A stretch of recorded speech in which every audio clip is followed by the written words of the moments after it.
Bismillahirrahmanirrahim.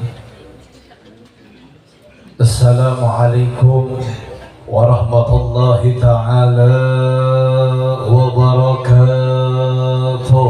Waalaikumsalam warahmatullahi wabarakatuh. Alhamdulillahilladzi hadana bi ni'matil Islam wal iman وجعلنا من أفضل الأمة في الدنيا والآخرة. أشهد أن لا إله إلا الله وأشهد أن سيدنا محمدا عبده ورسوله لا نبي بعده.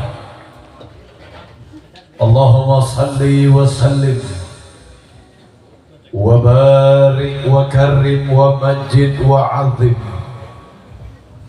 على سيدنا ونبينا ومولانا محمد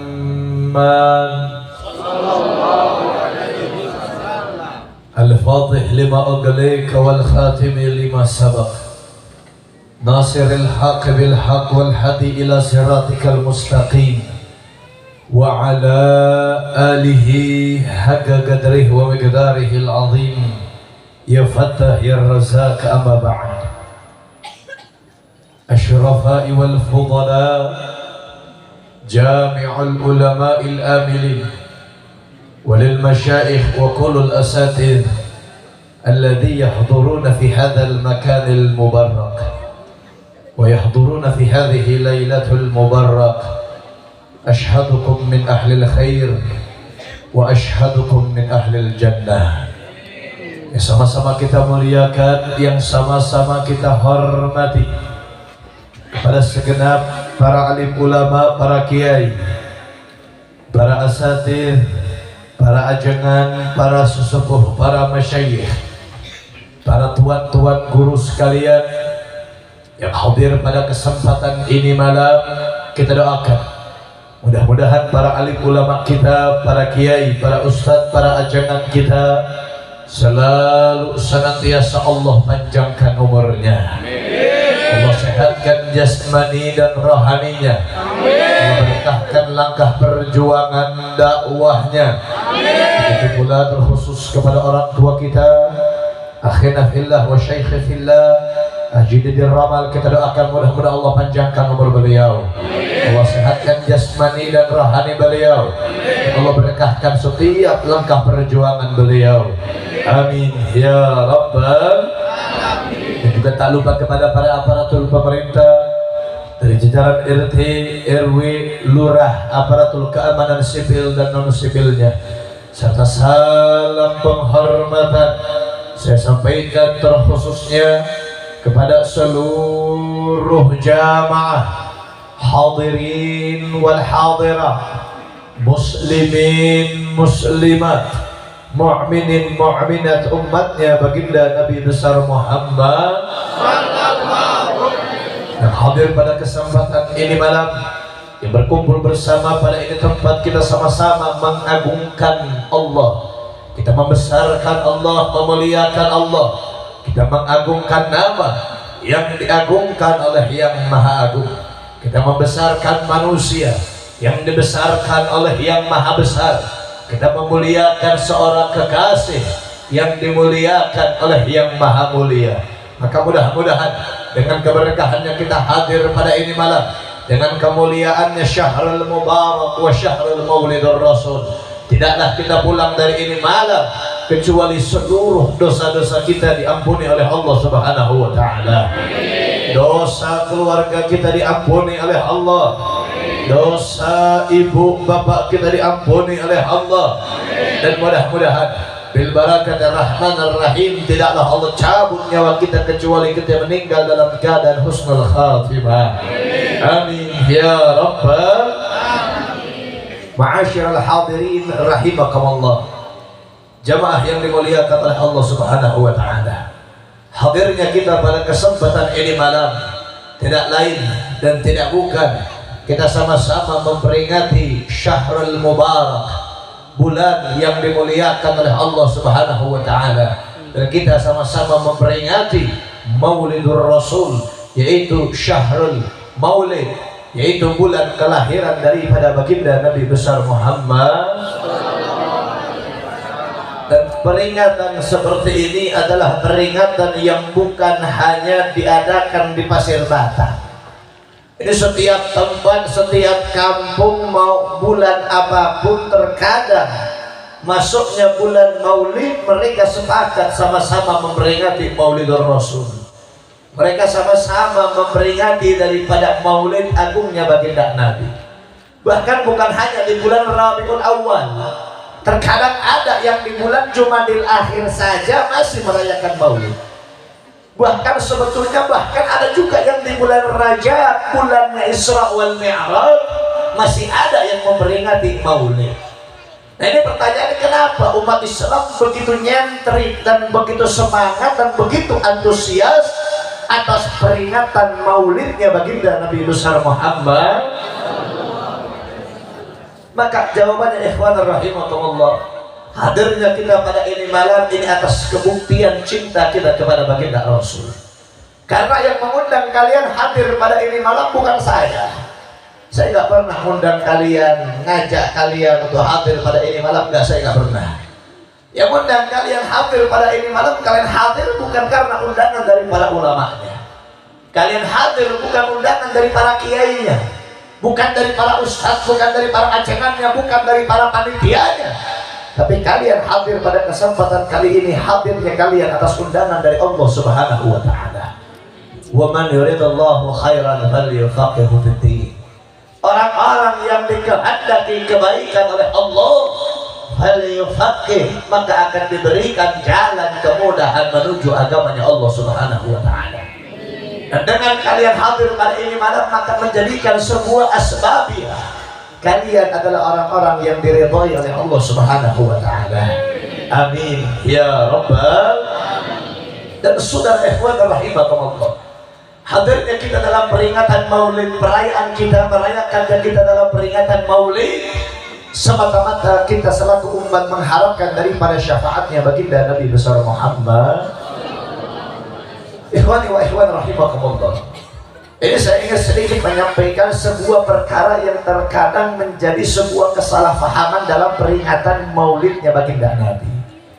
Terkadang banyak terkadang banyak dalam panitia-panitia peringatan Maulid atau di dalam kegiatan-kegiatan Maulid atau di dalam merayakan Maulidnya baginda Nabi, ini para panitia terkadang ada juga seorang ulamanya yang menyampaikan di panggung sebuah perkataan semangat untuk umat merayakan Maulid, tapi perkataannya menggunakan sebuah dalil hadis yang palsu.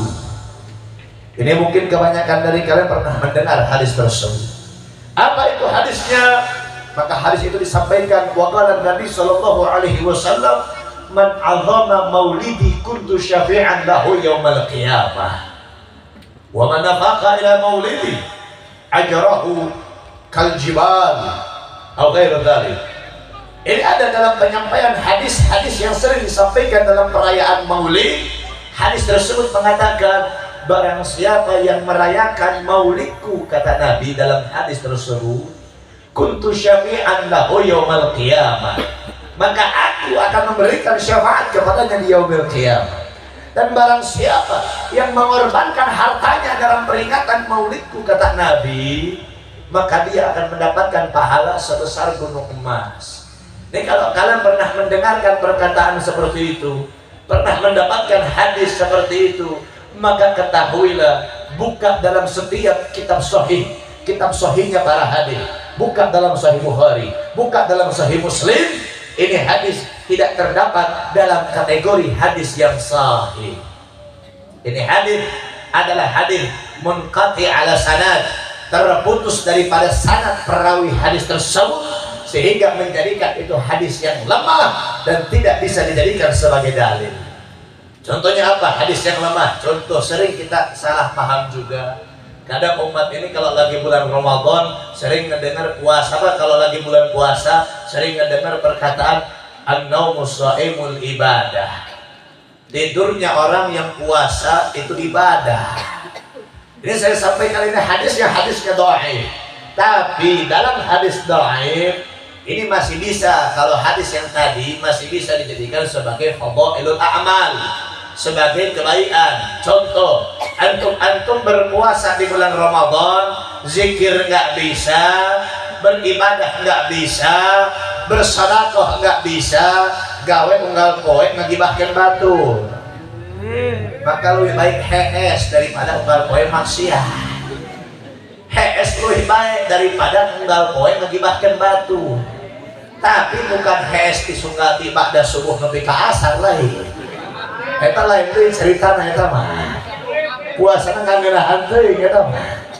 Beda lagi dalam perkara hadis man aqama maulidi. Kalau man aqama maulidi, barang siapa yang mengagungkan bulan kelahiranku, ini sebuah hadis yang menunjukkan dalam perkara ubudiyah, dalam perkara ibadah yang bukan menjadikan ibadah yang wajib. Karena kalau puasa wajib, sedekah seperti dikatakan as-salat, imanuddin, salat, tuti'us salat, tuti'uz zakat, tasumur ramadan, tahajjul bait, man istata'a ilaihi sabila. Ini ibadah wajib.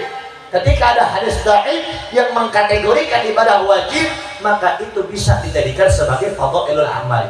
Hadis itu masih bisa dijadikan sebagai kebaikan, tapi tidak bisa dijadikan sebagai rujukan ataupun dalil.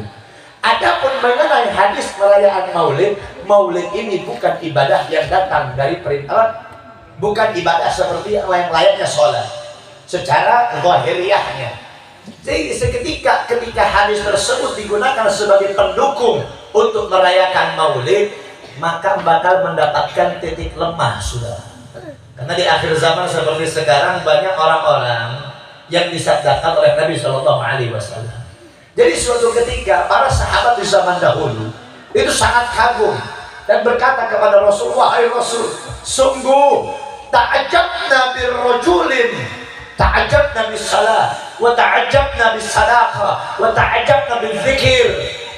Kami sangat takjub dengan seorang laki-laki yang kami takjub dengan salatnya, kami takjub dengan puasanya, kami takjub dengan zikirnya. Maka mungkin, kata para sahabat Nabi, setelah engkau seandainya ada Nabi lagi, maka dia yang akan menjadi seorang Nabi. Rasul kaget, sudah. Nabi kaget. Nabi nanya, mana orangnya? Akhirnya tunjuk ya sama sahabat. Itu ya Rasulullah, dia lagi sholat. Begitu indahnya dia sholat kepada Allah. Begitu dia melaksanakan sunnahmu, perintah Allah, engkau dia laksanakan. Maka apa kata Rasul? Kau takjub sama orang seperti itu, kau sangat berbangga dengan orang seperti itu. Maka apa kata Rasul? Ketahuilah di akhir zaman bakal banyak orang yang mengaku dia ahli ibadah, ahli sunnah, ahli Al-Quran, tapi selalu mengkafir-kafirkan orang yang tidak sepemahaman dengan dirinya. Dan itu terjadi, saudara, di zaman sekarang. Jadi saya menyampaikan perkara seperti ini ketika hadis man adzama maulidi kuntu syafi'an lahu yaumil qiyamah disampaikan di hadapan umat, dan orang yang mengatakan maulid itu adalah perkara yang tidak ada di zaman Nabi, maka mereka punya dalil yang lebih kuat. Ketika hadis yang sahih digambarkan dan dibarengkan dengan hadis yang dhaif, maka hadis yang sahih akan menang. Yang kuat melawan yang lemah, maka yang kuat akan menang. Jadi kita tidak punya lagi dalil bagaimana untuk merayakan Maulid, karena saya sampaikan pada saat ini, saudara, dalil yang menjadikan sebuah penguat untuk merayakan Maulidnya baginda Nabi bukan dalil hadis, bukan datang dari Nabi Shallallahu Alaihi Wasallam, Tapi dalil tersebut itu datang dari Allah Subhanahu wa taala. Sebagaimana Allah sampaikan dalam Al-Qur'an, wa qala Allah taala, "Qul bi fadlillahi wa bi rahmatihi fabidzalika falyafrahu." Jadi saya nggak bakal bawa semuanya. Saya bawa sedikit aja dan saya artikan ini ayat. Qul artinya katakanlah. Bi fadlillah, dengan kemuliaan Allah, wa bi rahmatihi, dan juga kasih sayangnya Allah, fabidzalika falyafrahu. Dan dengan kedua perkara tersebut bergembiralah kalian, berbanggalah kalian, dan bersenanglah kalian. Ada dua perkara, yang pertama fadlullah, dan yang kedua adalah rahmatnya Allah. Nah, ini dua perkara yang Allah berikan kepada kita. Apa kedua perkara tersebut? Dan kalau saya sampaikan kepada kalian yang namanya fadlullah secara global ataupun bil lughah, makna bil lughah, maka tidak akan menemukan jawaban daripada mana kemuliaan Allah yang diberikan kepada kita, yang kita bergembira dengan kemuliaan tersebut. Karena yang namanya keagungan Allah nggak ada batasnya, saudara.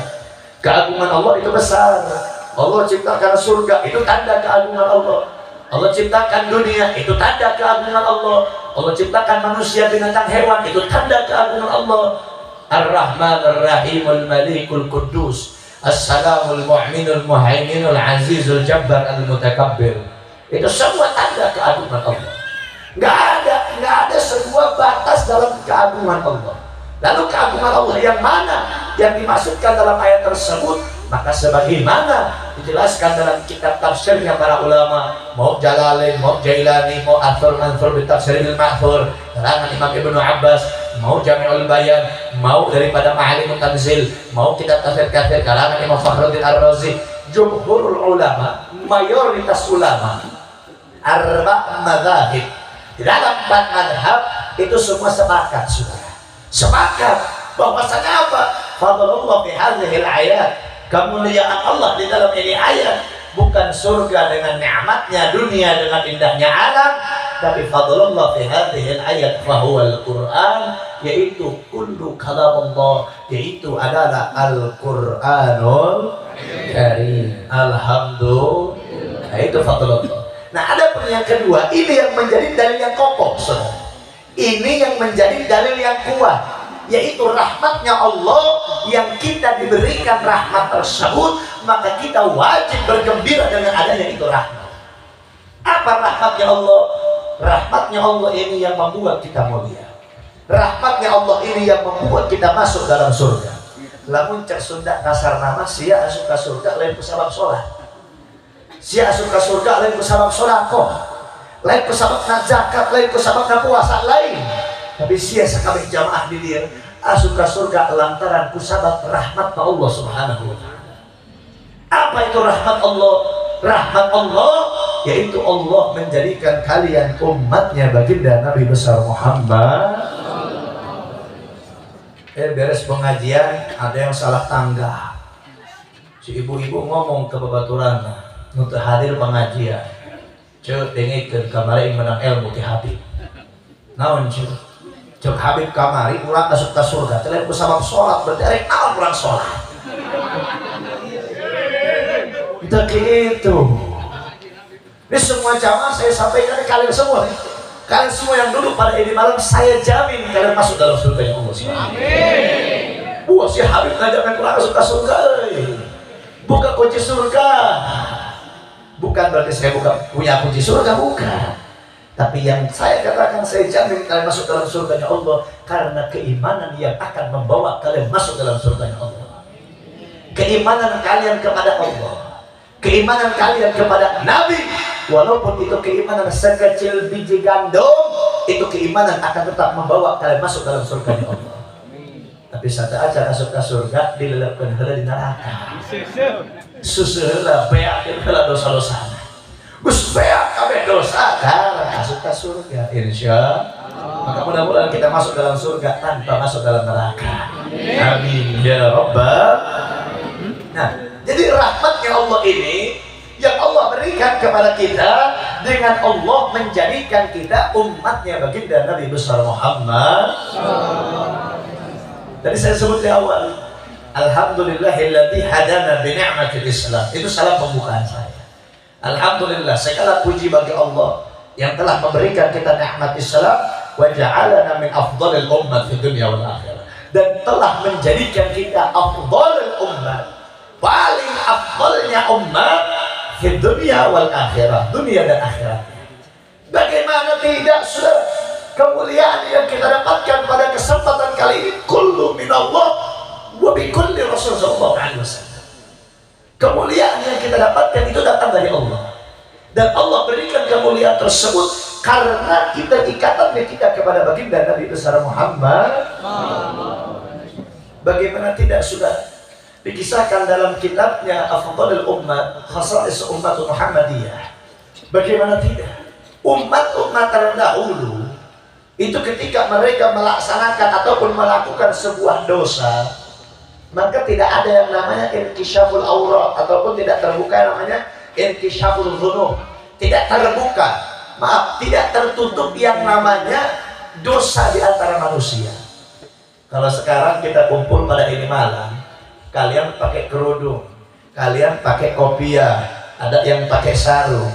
Saya nggak tahu dosa kalian. Mungkin ada yang pernah keluar dari Oyo, ada yang pakai sarung tapi di HP ayah judi online. Ibu-ibu pakai kerudung sekarang hadir pengajian tapi utang kabang emok loba. Ada yang tahu? Kita nggak tahu, saya nggak tahu, dosa kalian nggak tahu. Kalian juga tidak tahu dosa saya. Itu kita. Sedangkan umat zaman terdahulu ketika mereka melakukan sebuah kesalahan, maka semua orang akan tahu dosa-dosanya mereka. Buatkan saudara ikhwan rahimahullah, salah satu kemuliaan yang kita dapatkan adalah kita akan masuk ke dalam surga terlebih dahulu sebelum seluruh umat masuk dalam surga. Kalau kita udah masuk dalam surga semua udah beres, baru umat-umat Nabi yang lain masuk dalam surga. Dan kemuliaan itu kita dapatkan karena adanya baginda Nabi besar Muhammad. Saudara ikhwan rahimahullah, maka apa kata Allah selanjutnya? Fabidzalika falyafrahu, maka dengan perkara tersebut bergembiralah kalian, berbanggalah kalian. Dan pada ini malam kita bergembira kepada Allah atas Allah menjadikan kita umatnya baginda Nabi besar Muhammad. Dan pada ini malam kita berkumpul bersama bergembira atas dilahirkannya baginda Nabi besar Muhammad. Nah, ini menjadi dalil yang kuat, saudara. Dalil yang tidak lagi bisa terbantahkan. Kita pada ini malam sama-sama bersyukur. Dan ini pun menjadi jawaban dalil ini. Bukan hanya menjadi jawaban kenapa memperingati maulid, untuk apa memperingati maulid, dan bagaimana hukumnya maulid. Maka saya sampaikan, memperingati maulid hukumnya adalah wajib. Atas perintah dari Allah, untuk kita bergembira dengan kelahirannya baginda Nabi besar Muhammad. Nabi gak nyuruh kok, lah gak usah pakai Nabi deh. Ini kalian, gak usah kalian saya. Saya baru beberapa hari yang lalu ulang tahun, 11 hari yang lalu saya ulang tahun. Gak ada saya nyuruh, tolong rayakan ulang tahun saya ya. Gak ada. GRT mau aing minta ulang tahun. Saha aing tuh. Dan gitu juga Nabi gak bakal minta kita umatnya merayakan hari kelahiran, enggak. Tapi atas kesadaran kita cinta kepada Nabi, kita rayakan bulan kelahiran Nabi atas dasar kita mencintai dan mengharapkan syafaatnya baginda Nabi besar Muhammad. Dan ini juga menjadikan sebuah dalil, saudara. Terkadang ada aja orang yang bertanya, Beb, kenapa sih kita hanya merayakan maulidnya saja? Kenapa haulnya Nabi kita nggak rayakan? Meninggalnya Nabi kita tidak merayakan. Atau kalau ulama meninggal ada namanya haul. Contoh gak usah jauh saja, yang saya kenal, yang saya dekat, yang kerabat saya, guru saya punya keluarga lah. Abu Uci Tertusi Banten. Beliau udah nggak ada, saudara. Nah, setiap tahunnya ada haul. Baru kemarin haul Abu Uci. Nah, ketika haul itu kan memperingati meninggalnya seorang ulama. Kenapa kalau ulama ada haulnya, kenapa Nabi tidak? Maka jawabannya, kita diperintahkan oleh Allah untuk bergembira dengan kelahiran Nabi, bukan bersedih atas meninggalnya baginda Nabi besar Muhammad. Tapi ngomongin masalah Abu Uci, saudara, ini mungkin kalian semua yang hadir nggak ada yang nggak punya HP, pasti ada yang punya HP. Dan pasti kalian ke belakang nih ngelihat bagaimana kabar-kabar yang terjadi di sosial media. Saya cuma pengen kasih tahu aja sama kalian, Kalau Abu Ya'uji masih hidup, iman bin Utsman itu nggak bakal ada. Saudara. Abu Ya'uji masih hidup, nggak bakal ada orang yang berani kowar-kowar, cocang-coceng, nasab tentang habaib, nggak ada. Karena itu Abu Ya'uji yang selalu sayyidul mahabbah fi hadhihi zaman. Orang yang paling tinggi kecintaan kepada dzurriyyatur Rasul adalah Abu Ya'uji Tartusi. Selagi beliau masih hidup, nggak akan ada berani orang-orang seperti Imam bin Utsman. Maka mudah-mudahan kita bisa berkumpul bersama Abu Ya'uji di surga Allah Subhanahu wa taala. Amin ya rabbal alamin. Ikhwan rahimakumullah. Di dalam perkara ini pun kita akan menjadikan sebuah pembahasan yang sangat-sangatlah menarik. Karena saya ingin bahas seperti ini karena banyak orang-orang yang terkadang suka menganggap remeh. Contoh ini banyak beberapa kejadian yang saya dapatkan belakangan ini. Karena saya diundang satu tempat, diundang lagi satu tempat, diundang lagi satu tempat, diundang lagi ceramah di sini. Digabungkan lagi dengan Kiai Fulan, satu panggung dengan Ustadz Fulan, satu panggung dengan Kiai Fulan. Jadi saya ingin tanya ada sama semua jamaah yang hadir nih. Jawab yang kompak, jawab yang semangat. Kalian ini cinta nggak sama Nabi? Ya. Kita punya Nabi mulia atau tidak? Ya. Agung atau tidak? Besar atau tidak? Besar. Mulia kita punya Nabi. Baru beberapa hari yang lalu, ini juga jadi pembelajaran nih buat anak-anak hadroh. Cuma kalau anak hadroh ini, insya Allah terjamin. Kalau keluar jalur saya pecat semua ini. Ini santri-santri kita orang, alhamdulillah. Ini menjadikan pembelajaran untuk kalian. Ada zaman sekarang itu satu sholawat apa? Ya nafsuti. Ini subhanallah saudara. Ya, itu lagi ramai. Lagi viral. Sampai-sampai kalau saya lihat di TikTok tuh ada yang cosplay jadi ular. Lagi qasidah langsung cosplay jadi ular. Ngikutin dengan lagamnya apa? Lagam apa ya? Jaipong ya. Kalau pakai gitu lagam-lagam jaipong. Ini qasidah, ini syair. Syair yang mengharapkan memuliakan Allah dan memuliakan Nabi. Tapi dalam syair tersebut seakan-akan digunakan sebagai candaan. Ini subhanallah, ini nggak ada akhlaknya sama Nabi, nggak ada adabnya sama Rasul. Ada lagi kemarin saya satu panggung, saya sebutin aja nama ustadznya. Ini ustadz dikenal dengan julukan Joy, Ustadz Joy di Purwakarta. Kalian cari aja ceramahnya di YouTube tuh banyak. Waktu kok menyebutin nama, soalnya kenapa mah? Ini lagi salawatan, lagi ceramah, bu, lagi ceramah. Dia nge-beatbox sambil sholawatan, sambil goyang-goyang kayak begitu di panggung, di hadapan umat, memuji Nabi dengan sholawat, dengan goyang-goyang yang menghilangkan muruahnya seorang ulama, menghilangkan apa? Bukan apa ya? Menghilangkan harga dirinya seorang ulama, menghilangkan harga dirinya sholawat dan harga dirinya orang-orang yang cinta kepada Allah dan cinta kepada Nabi. Bukan maaf, jangan pun sholawat, terkadang ada juga dengan dalil, dengan wawasan, dengan alasan, dengan pembelaan sebuah thariqah. Ada orang yang kalau zikir sampai terbang-terbang, tak terbang-terbang, sampai loncat-loncat, sampai muter-muter dengan dalil itu thariqah. Itu caranya memang begitu deh. Memang cara zikirnya begitu. Ini saya kasih tahu. Dalam akidah Ahlus Sunnah wal Jamaah dan dalam manhaj salafun saleh, zikir boleh kita goyang-goyang. Boleh. Peribaratnya begini. Ini saya dikasih air putih. Contoh aja anggap kopi. Saya minum. Subhanallah. Nggak tadi kopi. Contoh, ini contoh. Tunggu dari kopi, tadi sana rokok aja. Ternyata, subhanallah. Itu boleh. Kita berzikir subhanallah. Saking merasakan daripada kenikmatan kopi tersebut. Itu sebuah ibarat ketika kita berzikir boleh. La ilaha illallah. La ilaha illallah. Boleh, gak dilarang. Tapi yang dilarang loh. Itu yang dilarang.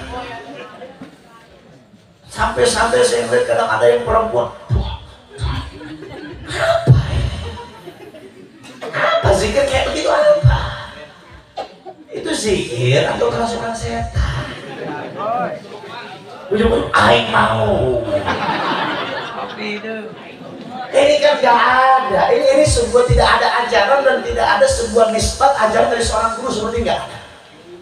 Tidak ada yang dalam pengajaran zikir sampai inkisyaful aurat, terbukanya aurat, sampai zikir seakan-akan seperti orang yang gila. Beda kalau emang gila. Beda kalau emang gila. Nggak tahu itu orang gila benar apa gila-gila.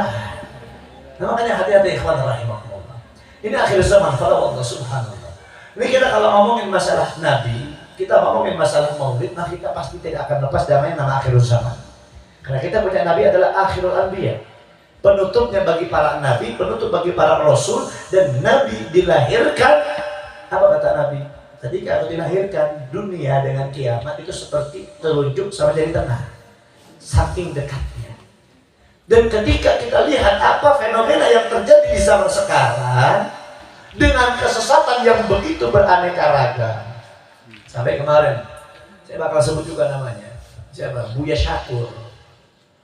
Ini subhanallah, sudah. Ini memfitnah para sahabat. Maaf.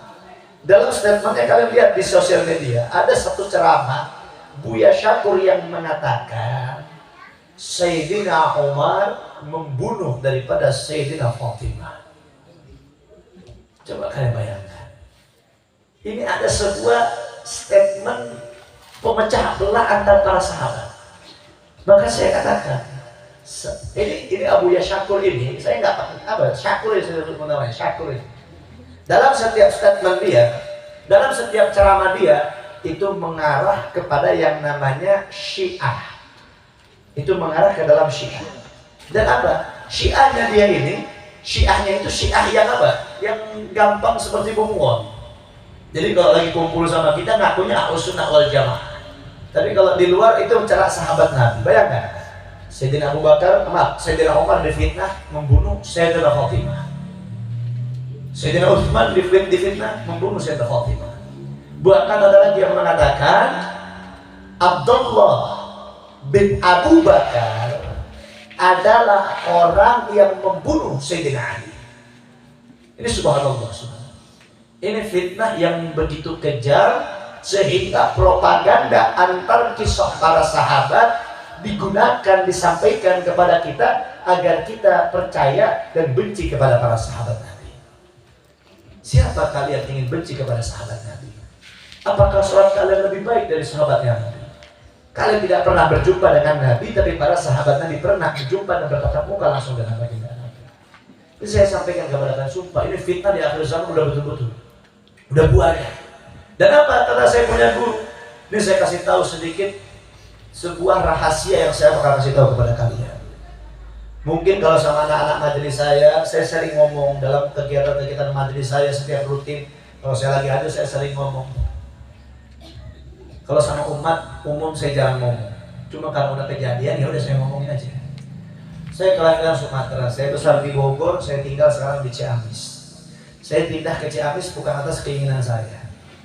Kalau dipikir-pikir atas keinginan, buat apa saya pindah di Ciamis? Untuk apa saya tinggal di Ciamis? Orang Ciamis ini kalau mau kerja ke Bogor, mau cari duit ke kota, saya dari kota mau pindah ke Ciamis. Yang notabene bukan kota besar. Untuk apa? Capek-capek. Saya di Bogor udah punya banyak, alhamdulillah. Dakwah udah enak kemana-mana. Masuk tol, keluar tol sini, jauhnya bukan main, susahnya bukan main. Saya mau ke mall di Bogor, belakang rumah saya mall, jalan 5 menit nyampe. Nah di Ciamis mau belanja bulanan harus ke Tasik. Susah. Nyari apa-apa susah. Capek kalau dipikir secara duniawi. Saya pindah ke Ciamis atas saya perintah punya guru. Apa perintah saya punya guru bilang? Orang Priangan itu cintanya sama agama bukan main, semangatnya bukan main, Islamnya masih murni. Cuma saya nggak ada habaib di sana. Jadi itu yang saya disuruh pindah ke Ciamis. Dan apa kata saya punya guru? Pindah ke Ciamis sebelum tahun 2030, kata saya punya guru, harus sudah siap semua. Sebelum tahun 2030 harus sudah siap semua. Apa maksudnya? siap daripada sandang, pangan, dan papan. Berasnya, konsumsinya, segala macam harus sudah siap. Nggak boleh lagi beli-belian, nggak boleh lagi nyari keluar-keluar. Apa kata saya punya guru? Karena nanti di tahun 2030 orang bakal rela membunuh hanya untuk berebut makanan. Dan saya punya guru juga bilang apa? Ketika ente pindah ke Ciamis, nggak bakal lama ada 3 tahun yang menjadi gerbang Bai'atul Kubro. Akan ada 3 tahun yang menjadi gerbang terbukanya Bai'atul Kubro. Apa Bai'atul Kubro? Bai'at terhadap Imam Mahdi. Apa 3 tahun tersebut? Yaitu 3 tahun kemarau. Tahun pertama Allah tahan 50% air dari langit dan bumi.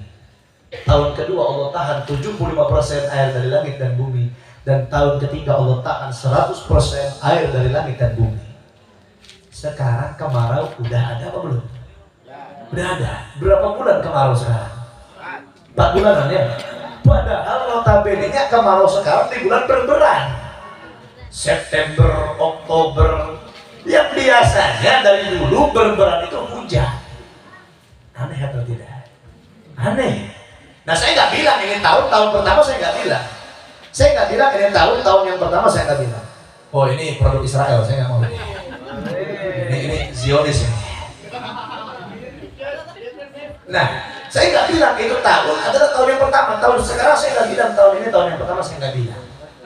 Cuman wallahu a'lam ditambah dengan terjadinya peperangan antar saudara kita di Palestina dengan orang-orang Yahudi Israel.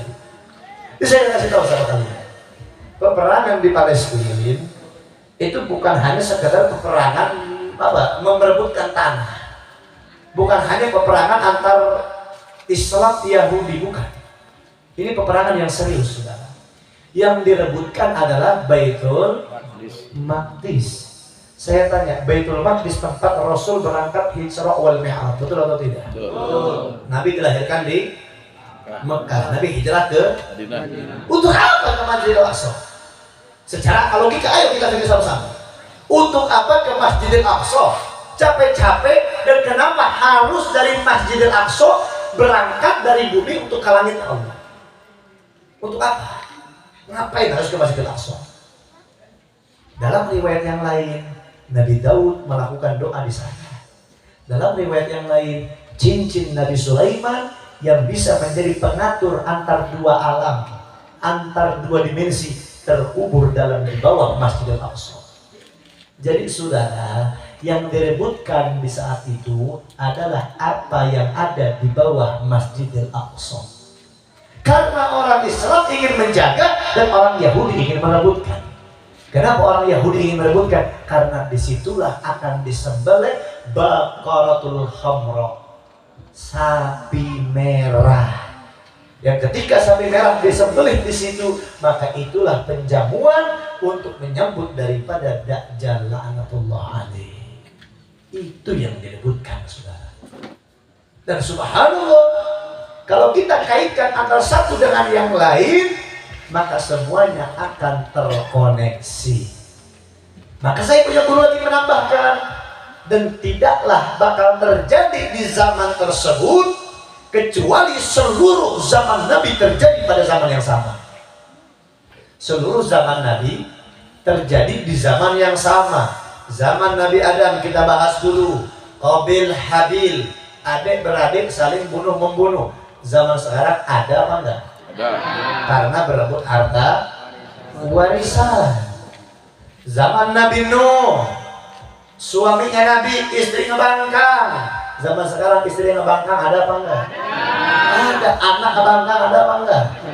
Zaman Nabi Sulaiman, orang manusia sama jin kan zaman Nabi Sulaiman terbuka tuh. Itu kontraknya nggak ada lagi pembatas, sudah benar-benar satu hidup tuh.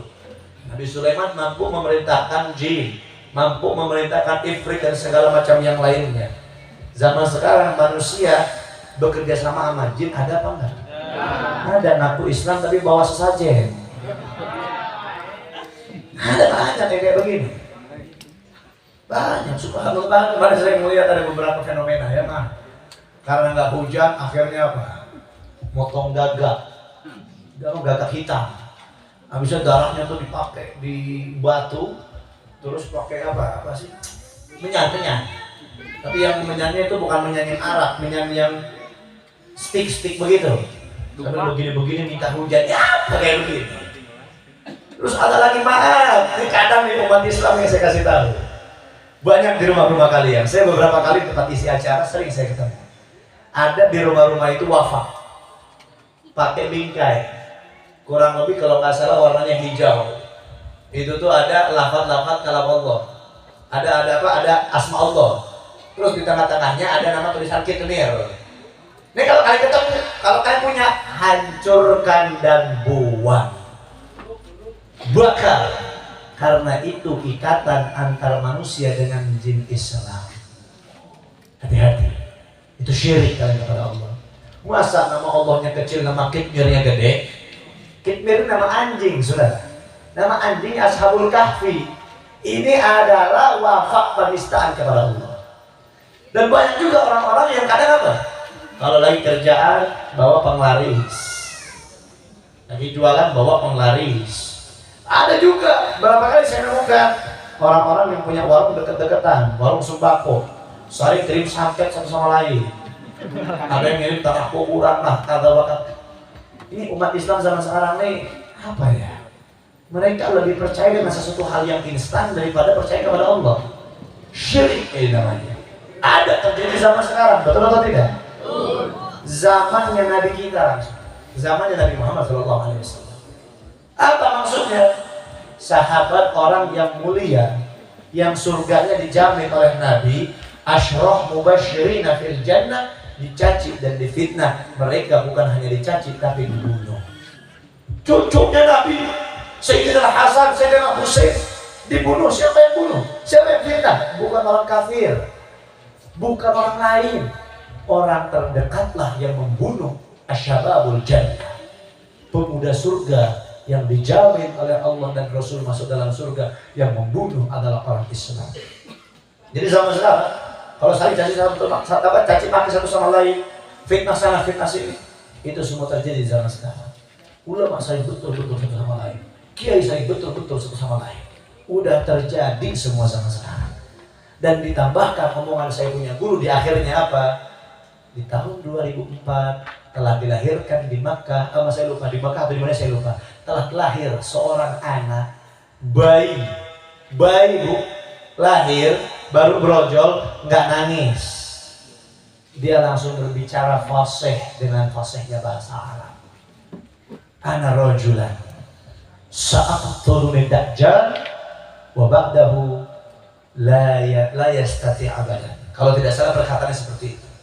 Apa ini anak bayi, dia ngomong dengan bahasa Arab fasihnya dengan lantangnya, aku adalah seorang laki-laki yang akan dibunuh oleh Dajjal dan aku bakal hidup kembali, dan setelah itu Dajjal tidak mampu membunuh. Setelah itu bayinya langsung ngobrol biasa, langsung wewe lagi, langsung nangis seperti bayi lagi. Dan apa kata Nabi dalam riwayat hadis yang bisa dijadikan sebagai hadis sebagai penguatnya? Sesungguhnya nanti akan ada seorang pemuda yang berumur 20 tahun yang akan dibunuh oleh Dajjal. Dan ketika dibunuh oleh Dajjal, dia akan hidup kembali, dan setelah itu pasukan Dajjal tidak mampu lagi membunuhnya. Dia lahir tahun 2004, maka di tahun 2024 dia berumur 20 tahun. Wallahu a'lam bi. So, macam kawin-kawin, macam nikah-nikah, bisik kiamat manten. Na'udzubillahi min. Nah, maka dari itu ikhwan rahimahumullah, saya menyampaikan seperti ini bukan berarti untuk menakut-nakuti kalian, dan bukan juga untuk meramal sesuatu yang belum terjadi, bukan. Saya menyampaikan seperti ini agar menjadi benteng untuk kalian. Kadang maaf saudara, manusia ini kadang kayak binatang. Kalau nggak dipecut nggak mau jalan. Kalau nggak mau kena musibah, kalau nggak kena musibah nggak mau dia ibadah.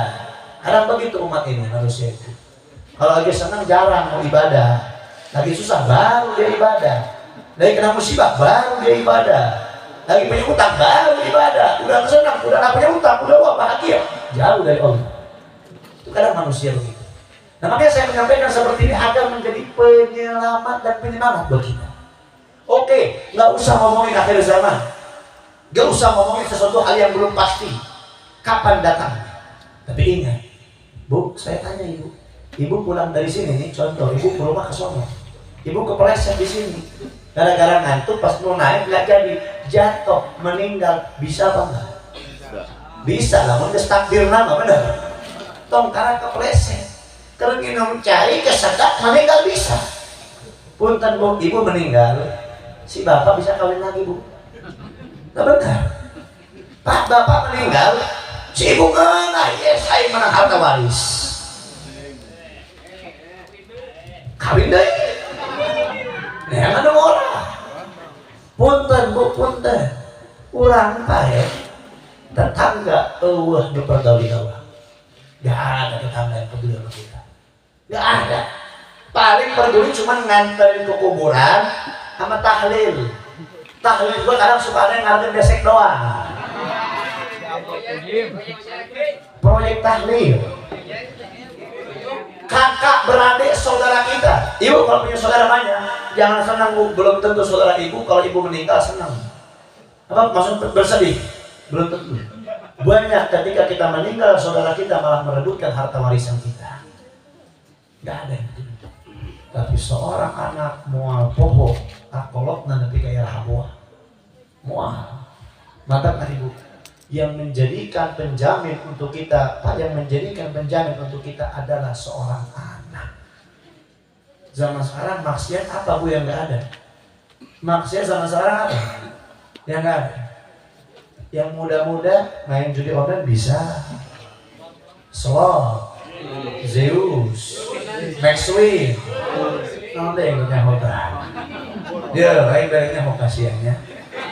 Siapa rakyat? Rakyat deh. Rakyat nggak usah lagi main judi online.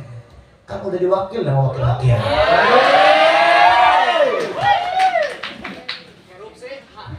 Gitu ya pokoknya. Dan biasanya terkadang orang yang suka main judi online itu suka kata dia.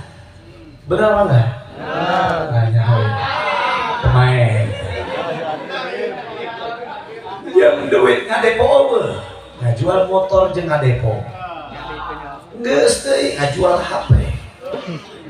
Biasanya sok aya deui ieu lain hal minjem aku laku. Pinjol. Udah maju dol pinjol. Yang ibu-ibunya minjem ke Bang Emo. Dia ngomongkan masalah Bang Emo, jadi Bang Emo. Aya teh. Aya. Lu minjemna loba teh. Loba lu minjemna. Loba ya. Coba aing nanya coba. Saha wae nu boga hutang ka Bang Emo angkat tangan. Oh ya. Oh ya. Oh. Leher so suci sia aing.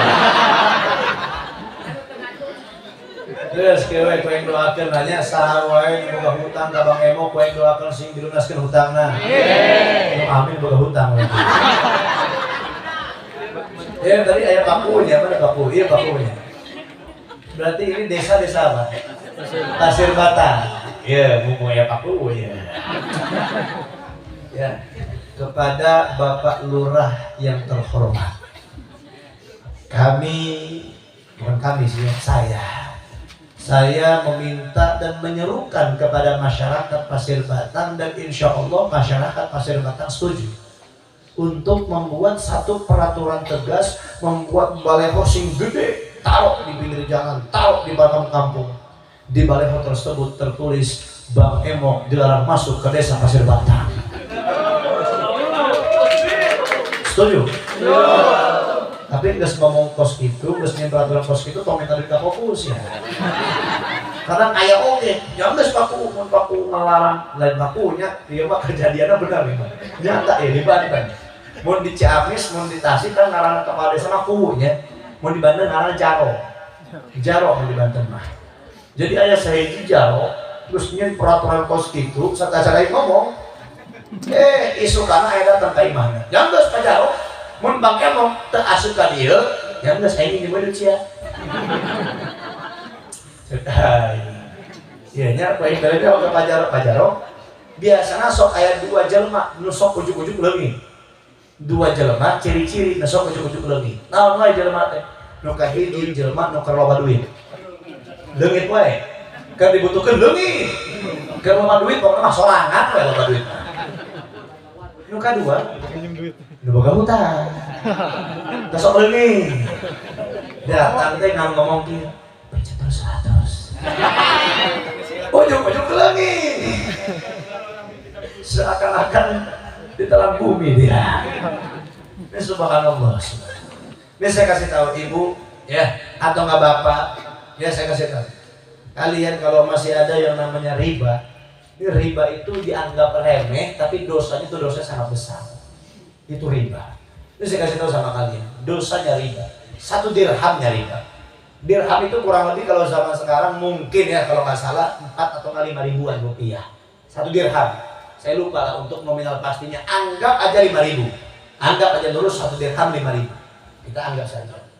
1 dirhamnya riba, dosanya itu sama seperti 36 kali berzina dengan orang tua sendiri. Itu 1 dirham. Kumaha manusia seandainya nginjam 1 juta. 5.000. Terus bunganya 200.000. Kan yang dihitung itu bunga ya, yang dihitung itu ribanya. Berarti wah geus pokoknya siap-siap jadi kerak neraka sih ya. Na'udzubillah min dzalik. Zinahnya sama sekarang banyak. Bu, sok saya tanya Bu. Saya tanya ibu, maaf yang punya anak perawan, ibu bisa ngejamin anak ibu masih perawan? Bisa ngejamin Bu? Bisa ibu ngejamin anak ibu yang masih perawan, yang sekolah SMP, yang sekolah SMA nggak pernah dirangkul-rangkul sama laki-laki? Ibu bisa ngejamin, ibu punya anak laki-laki di HP dan tiba video bokeh.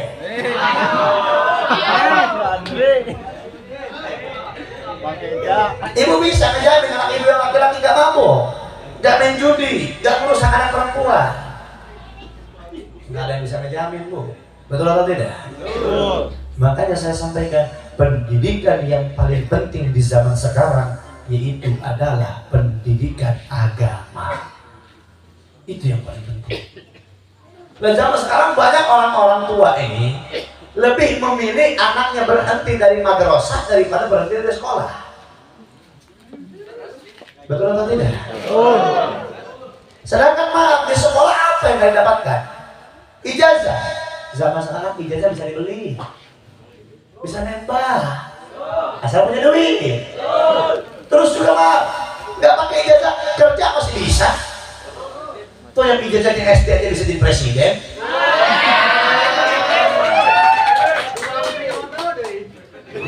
Terus lanjut bahaya.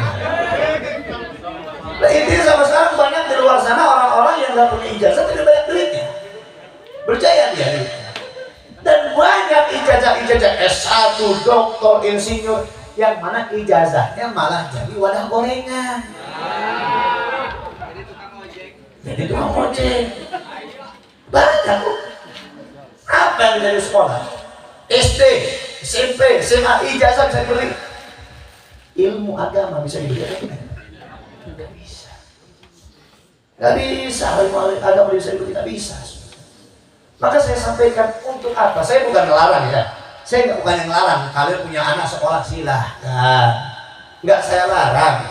Cuma kalau anak saya cukup sebatas SD saja. Kalau saya punya anak, didikan SD, beres SD masuk pondok pesantren beres. Lebih baik kita orang tua nangis jauh dari anak daripada harus nangis di kuburan melihat anak maksiat tiap hari. Na'udzubillahi min.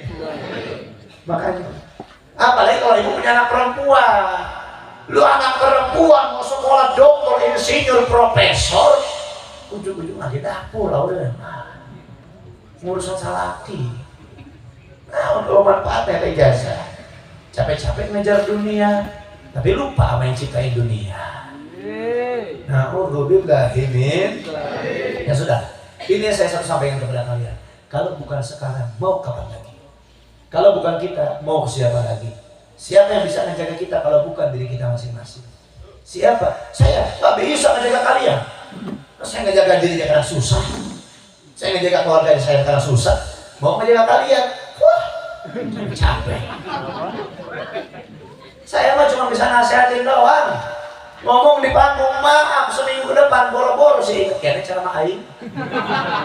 Karena capek karena saya suka mikir untuk apa sih saya capek-capek ceramah, ya karena suka mikir capek ceramah di panggung, besok juga lupa lagi ceramah saya. Masuk kuping kanan keluar kuping kiri. Intinya saya ceramah kayak begini apa? Menggugurkan kewajiban seorang ulama yang wajib menyampaikan agama. Udah gitu aja. Sisanya kalian menurut alhamdulillah enggak juga enggak rugi. Saya udah nyampein, saya udah ngajak, saya udah memperingatkan. Kalian enggak nurut, eta mah sia-sia aing-aing.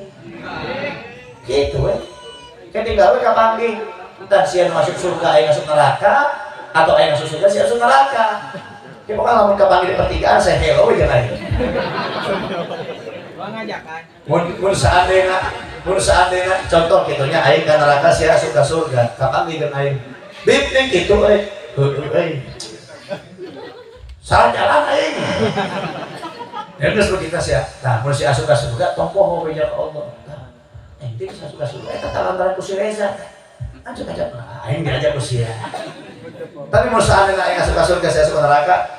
Lebok rahasia. Sebenarnya sih tengah ya. Keren itu dari hukumnya. Nah, alhamdulillah min. Nah ini ikhwan rahimahullah ayatlah. Sama-sama kita jaga persaudaraan, jaga agama kita dan juga jaga persatuan kita. Ini terlebih bentar lagi masuk yang namanya tahun politik, betul atau tidak? Saya nggak bakal ceramah politiknya. Nggak bakal nyuruh ini, nyuruh pilih anu, pilih itu, pilih ini, enggak. Saya nggak minta begitu deh. Cuma saya pengen satu. Ingat, umat Islam belakangan ini hancur karena politik.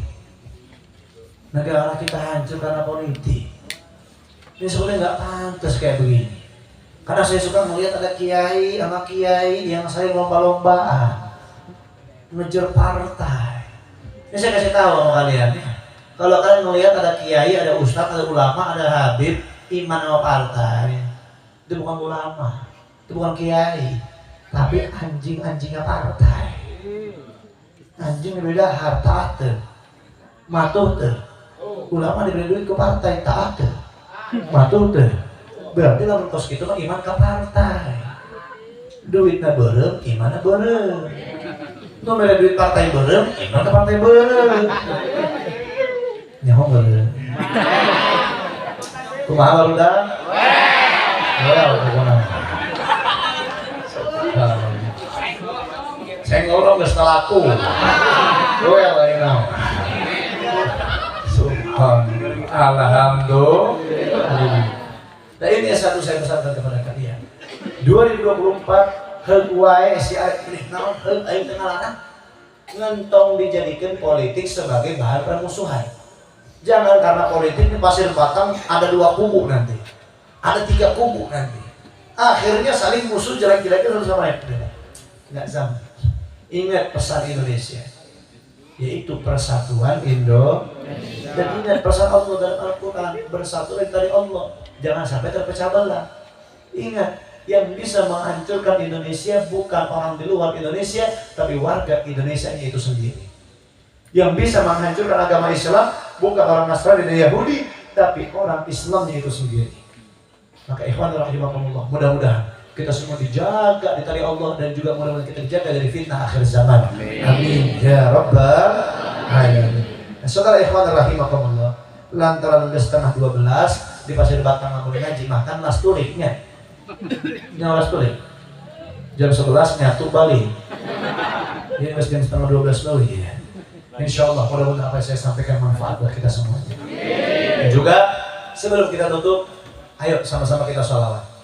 Kita sholawat, kita sholawat, kita sholawat asyghil. Kita niatin sholawat asyghil ini untuk ngebantu saudara-saudara kita di Palestina.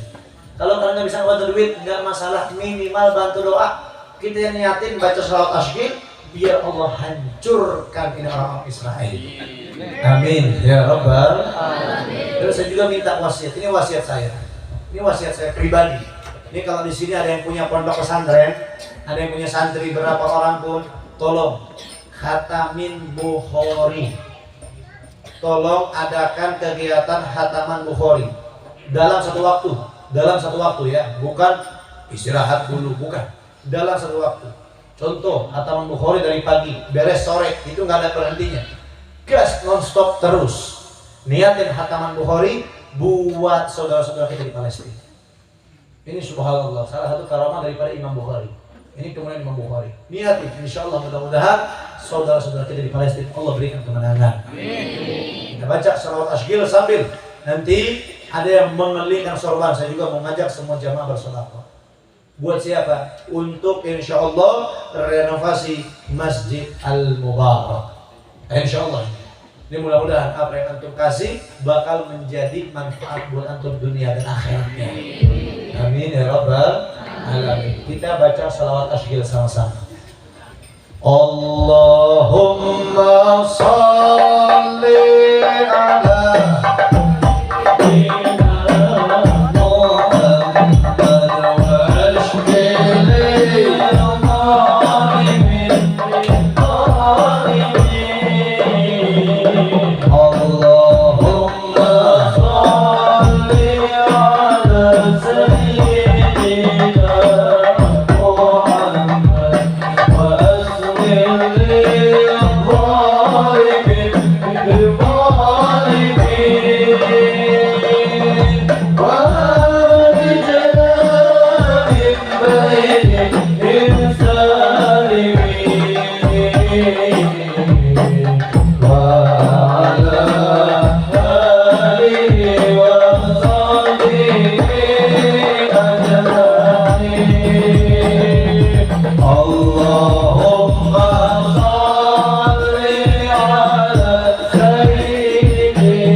Sallu ala Nabi Muhammad.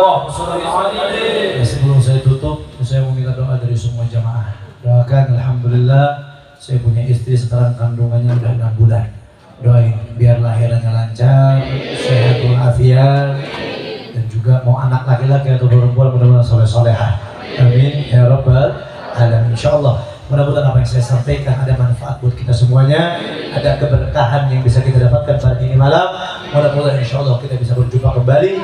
Syukran jazilan jazakumullah khairan ala ihtimamikum wa ala jalisikum wa ala hadirikum fi hadzal makan al-mubarak. Hadza minni wa lakum minkum. Wabillahi taufiq wal hidayah wal inayah. Assalamualaikum warahmatullahi wabarakatuh.